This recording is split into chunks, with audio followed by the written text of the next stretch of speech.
Coming up on UT 10 News, a new addition to the University Police Force. And students are challenged to go a day without cigarettes. Plus, our own Guyton Mathews has highlights from the women's basketball home opener. Your news in 10 minutes starts now.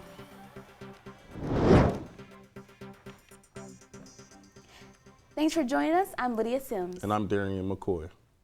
Last night, the grand jury decision was announced in Ferguson, Missouri, in the case of a white police officer who shot and killed an unarmed black teenager in August. The grand jury determined that there was not enough evidence to charge Officer Darren Wilson with any wrongdoing in the shooting death of Michael Brown. Following the announcement, crowds gathered in Ferguson and across the country to protest the decision. The protests in Ferguson turned violent, but most, including one right here on campus, have been peaceful. Last night, protesters walked from McCummins Village to Rocky Hall and along Door Street. They were demanding justice by yelling, "Hands up, don't shoot." We will continue to follow the local impact of this story as it unfolds nationally. A complaint has been filed against UT's Medical Emergency Residency Program. Reporter Fayth Atkins is live in the UT 10 newsroom with the story. Thanks, Lydia. The complaint claims that violations have been made against the Animal Welfare Act. University of Toledo is known for their simulation center, which trains students using simulation models, simulated clinical settings, and 3D virtual environments. According to an inspection 16 months ago, the Physicians Committee discovered that rather than using the simulation center, the University of Toledo Medical Emergency Program is using 125 pigs a year as a training method for students. Dr. John Pippin, the Director of Academic Affairs for the Physicians Committee, says this method is substandard training and a violation.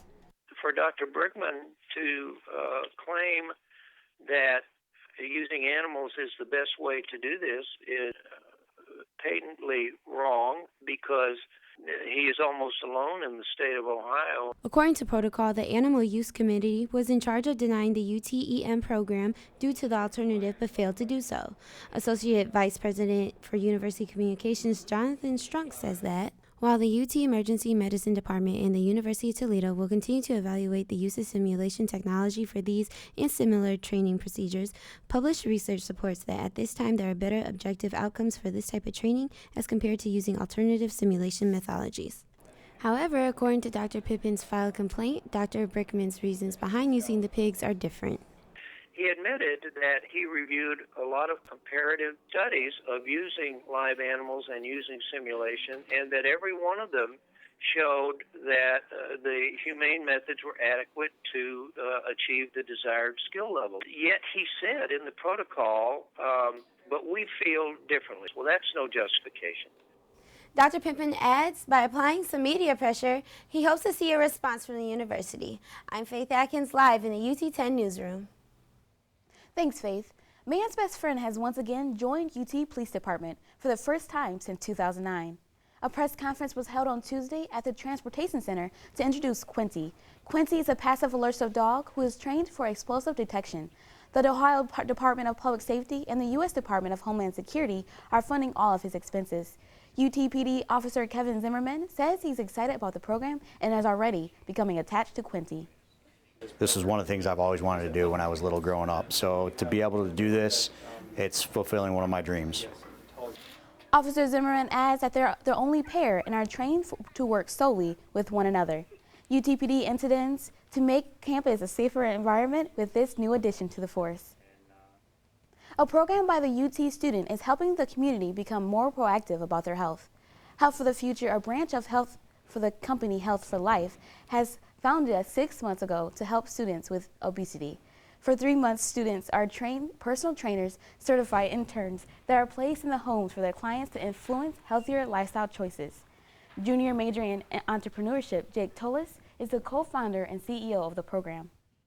I really found who I was as a person. I benefited tremendously from it, and I felt like I had an obligation and a duty to share everything that I learned through my journey with the world. Tullis adds that the program is in its early stages and his immediate goal is to be operational at 5 different colleges. A Great American Smokeout took place across the nation on Thursday. Reporter Chris Dyer looked into how this played a role on UT's campus. A day to butt out was held in UT Student Union on Thursday in an effort to encourage students to quit smoking. UT's Alcohol, Tobacco, and Other Drug Prevention Program hosted a Day to Bud Out, which is part of the American Cancer Society's nationwide event called the Great American Smokeout. This event was started in an effort to encourage people to quit smoking. A Day to Bud Out gives students an opportunity to get help to quit and even win prizes if they complete the pledge. Antonique Ingraham with UT's prevention program strongly encourages students to quit, and that accountability is key in making it happen. People who sign up, we're asking them to quit for a period of 72 hours. They're going to give us their information so that we can follow them. But if they agree to go through the university cessation program, it's anywhere from a month to 3 months. Pharmacy intern Hannah Fish and the rest of the department work hard to make sure students have help quitting. Any student that's interested in quitting smoking, we have resources in the pharmacy to help, and actually you can get a one-on-one session with a pharmacist to start that process of quitting smoking.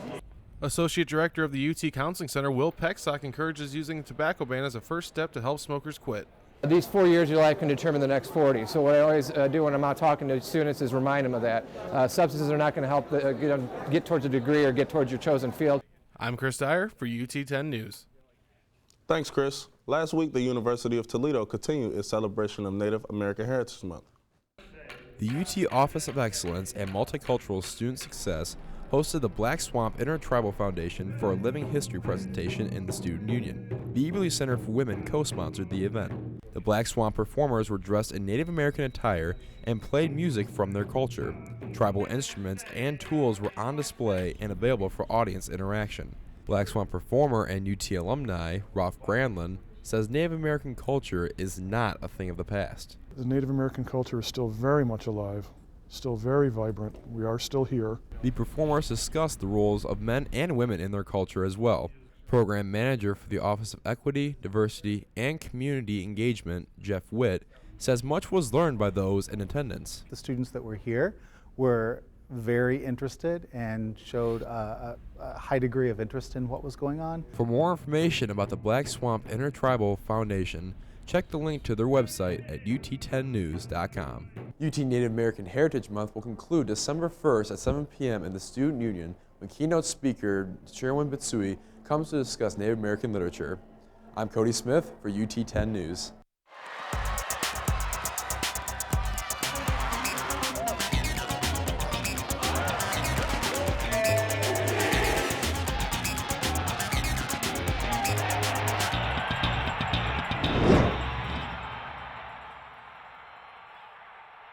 I'm Guyton Mathews, and this is your UT 10 Sports. After the football team's victory over BG Wednesday, the men's basketball team returned from 2 losses on the road to take on Bucknell at home last night. But last week, it was the Lady Rockets hosting St. Bonaventure Thursday night in their home opener. The game started with a low-scoring first half with no points from either team 5 minutes into the game.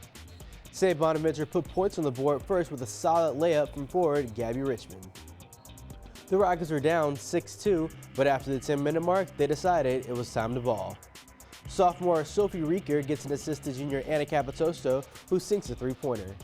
The first half ended with a score of 26-17, with Toledo in the lead. Senior Inma Zanagara led the defense with a total of 6 steals. Zanagara also led the team with 15 points, setting a career high. Juniors Anna Capitosto and Brene Harris were able to put points on the board, both scoring in the double digits. The Rockets defeated St. Bonaventure 64-58. Coach Trisha Culp was pleased with the outcome and is ready to continue their success. We're excited about what's ahead. We're thrilled with what happened today, but we also know that even though we won, there's a lot of things we can still fix. The Rockets will face off in the FIU Holiday Tournament this coming weekend. Thanks, Guyton. That's it for UT 10 News. For the latest breaking news from campus and bios from all UT 10 reporters, go to our website, ut10news.com. And you always can watch our award-winning newscast on YouTube and Facebook, where you can get caught up on all your campus news whenever you want. From Darren McCoy, Guyton Mathews, and all of our crew, I'm Lydia Sims. Have a great week and stay tuned for more news for UT Campus.